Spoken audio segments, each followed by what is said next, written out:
barchangizni ulug' va muqaddas bayram O'zbekiston Respublikasining mustaqillik kuni 1 yiliga bilan chin yuragimdan tabriklayman.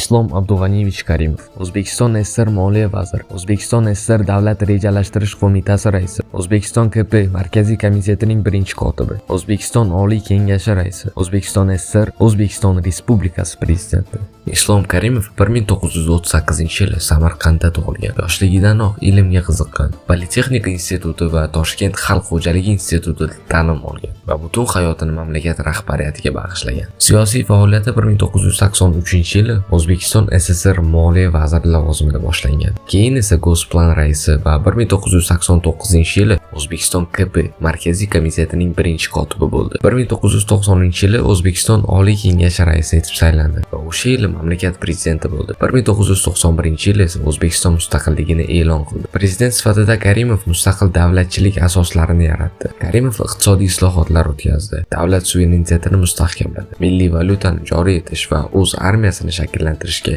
katta e'tibor qaratdi. U O'zbekistonni xalqaro maydonda mustaqil davlat sifatida tanitdi. Turkiya, Rossiya, AQSh va Xitoy kabi davlatlar bilan munosabatlarni yo'lga qo'ydi. Tinchlik va barqarorlikni ta'minlash, iqtisodiy o'sish va yangi infratuzilmalar yaratish uning asosiy maqsadlari edi. Islom Karimov 26 yil O'zbekistonni boshqardi. 2016-yilning 2-sentyabrida vafot etdi va Samarqandda dafn qilindi. Bugun u mustaqil O'zbekiston asoschisi sifatida tarixda qoldi. Xotirasiga bag'ishlangan ko'plab majmualar barpo etildi.